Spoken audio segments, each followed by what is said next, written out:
ഭാഗത്ത് ഒരു മസ്താൻ ഉണ്ടായിരുന്നു അത്രേ. എന്തായിരുന്നു ആ മസ്താന്റെ യോഗ്യത? മൂപ്പരിങ്ങനെ പാട്ട് പാടുമായിരുന്നു എന്നാണ്. എന്താ പാട്ട്? പെണ്ണ് കെട്ടാൻ പൂതി കാശില്ലാത്ത കേട്, ഇങ്ങനെ പാട്ടുപാടി നടന്ന ഒരു മസ്താൻ ഉണ്ടായിരുന്നു അത്രേ.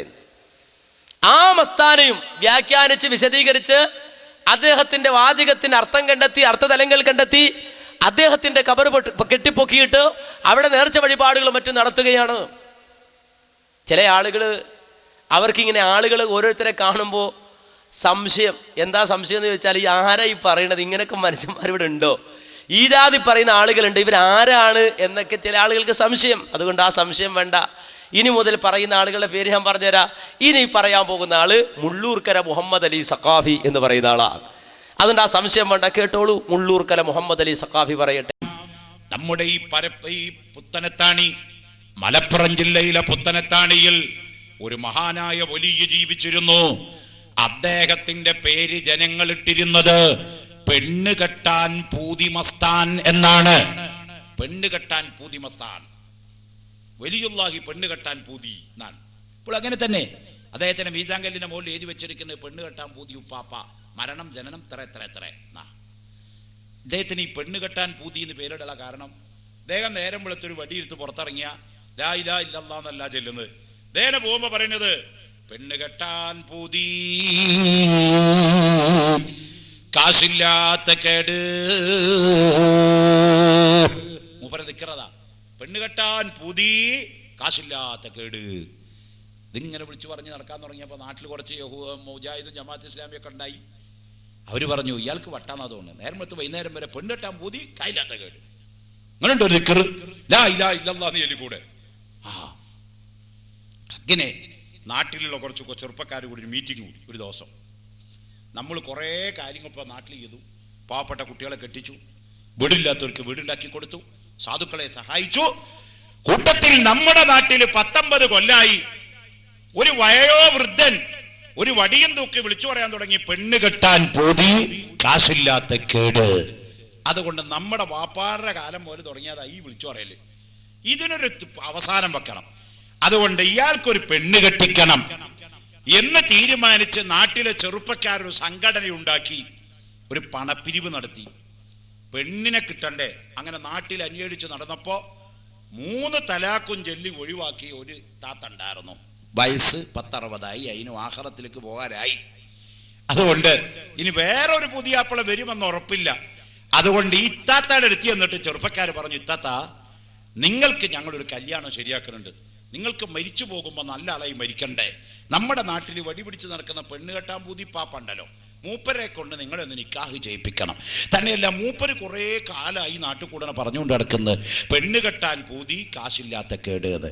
സാധു അദ്ദേഹത്തിന് കാശില്ലാണ്ട ഞങ്ങളൊരു പിരിവൊക്കെ നടത്തി ഒരു 5-8 പവന്റെ ആഭരണങ്ങളൊക്കെ വാങ്ങിച്ച് മഹർ കൊടുക്കാനുള്ള സ്വർണം വാങ്ങിച്ച് നിങ്ങൾക്ക് നിക്കാഹിനുള്ള പണം ഞങ്ങൾ തയ്യാറാക്കിയിട്ടുണ്ട്. അതുകൊണ്ട് നിങ്ങൾ ഭാര്യയാവാൻ തയ്യാറാവണം. വയസ്സാം കാലത്ത് ഇന്നൊരു നല്ല മനുഷ്യന്റെ ഭാര്യയായി മരിക്കാലോ, അങ്ങനെ സ്വർഗത്തിൽ കടക്കാലോ എന്ന് നെയ്യത്തെടുത്ത ആ ഇത്താത്ത വിവാഹത്തിന് സമ്മതിക്കുകയാണ്. ദിവസമൊക്കെ പറഞ്ഞുറപ്പിച്ചു, നിക്കാഹിന്റെ ദിവസമൊക്കെ ഉറപ്പിച്ചു. പെണ്ണ് കെട്ടാൻ പൂതി ഉപ്പാപ്പാനെ തെരഞ്ഞ് ചെറുപ്പക്കാരിങ്ങനെ നടന്നപ്പോ ഒരു പീഡിയത്തിനട മുമ്പത്ത് ഇങ്ങനെ ഇരിക്കുക. പാപ്പാടി എന്നിട്ട് പറഞ്ഞു, പാപ്പ ഞങ്ങളുടെ ജീവിതത്തിൽ ഒരു സന്തോഷമായ ദിവസമാണെന്ന്. എന്തേ? ഞങ്ങളുടെ വാപ്പാരുടെ കാലം മുതൽ ഞങ്ങൾ നിങ്ങളെവിടെ കാണുന്നുണ്ട്. അന്ന് മുതൽ ഇന്ന് വരെ നിങ്ങളെ വിളിച്ചു പറഞ്ഞു നടക്കണ പെണ്ണ് കെട്ടാൻ പൂതിയുണ്ട് കാശില്ലാത്ത കേടുന്ന. അപ്പൊ ഞങ്ങളൊരു പിരിവൊക്കെ നടത്തിയിട്ട് നിങ്ങൾക്കൊരു സ്ത്രീയെ ഭാര്യയായി കണ്ടുവെക്കുകയും ചെയ്തിട്ടുണ്ട്. നിങ്ങൾ അതിനെ വിവാഹം കഴിക്കാൻ തയ്യാറാവണം. ബഹുമാനപ്പെട്ട പെണ്ണ് കെട്ടാൻ പൂതി മസ്താൻ പറഞ്ഞു, മക്കളെ നിങ്ങൾ കണ്ടുവച്ച ഇത്താത്ത എവിടെയാണ്? ഉടനെ തന്നെ കുട്ടികൾ പറഞ്ഞു, പുത്തനത്താണിയിൽ ഇന്ന സ്ഥലത്ത് ഇന്ന വീട്ടിലെ ഇത്താത്തയാണ് നിങ്ങളുടെ ഭാര്യയാകാൻ പോണത്. അപ്പോൾ ഉപ്പാപ്പ പറയുന്നു, മക്കളെ നിങ്ങൾ വിചാരിച്ച പെണ്ണല്ലേ എനിക്ക് വേണ്ടത്. ഞാൻ വിചാരിച്ച പെണ്ണേതാണെന്നോ? കഅന്നഹുന്നൽ യാഖൂതു വൽ മർജാൻ ലം യത്മിസുഹുന്ന ഇൻസും ഖബിലഹും വലാ ജാൻ. ആണല്ല പെണ്ണല്ല, നിങ്ങൾ പറയുന്ന പെണ്ണല്ല എനിക്ക് വേണ്ടത്.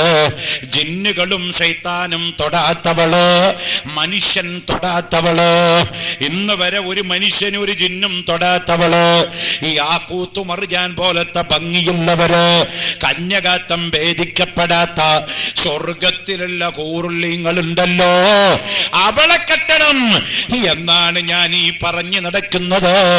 അപ്പൊ ചെറുപ്പക്കാര് ചോദിച്ചു, പാപ്പാ സ്വർഗത്തിലെ പെണ്ണ് കെട്ടാൻ എന്തിനാ നിങ്ങൾ കാശില്ലാന്ന് പറയണത്? ഉപ്പാപ്പ പറയുന്നു, കുട്ടികളെ, കാശെന്ന് പറഞ്ഞത് കൊണ്ടുള്ള ഉദ്ദേശം നിങ്ങൾ പറഞ്ഞിരിക്കുന്ന ദിനാറല്ല, പൈസയല്ല, ഇബാദത്താകുന്ന പണം എന്റെ കയ്യിലില്ലല്ലോ, അതുകൊണ്ട് സ്വർഗത്തിലെ പെണ്ണ് കെട്ടില്ലല്ലോ. അതുകൊണ്ട് ഞാനിതാ വിളിച്ചു പറയുന്നു, പെണ്ണ് കെട്ടാൻ പൂതി, കാശില്ലാത്ത കേടു. കണ്ടോ എങ്ങനുണ്ട്? പെണ്ണ് കെട്ടാൻ പൂതി, കാശില്ലാത്ത കേട്. അതിന് കാരണം എന്താ? കാരണം മറ്റൊന്നല്ല, ഹൂറിയെ കെട്ടണം. ഹൂറിയെ കെട്ടണം, സ്വർഗത്തിലെ ഹൂറി. അതിനുള്ള അമൽ എൻ്റെ കയ്യിലില്ല. അതുകൊണ്ട് ഞാൻ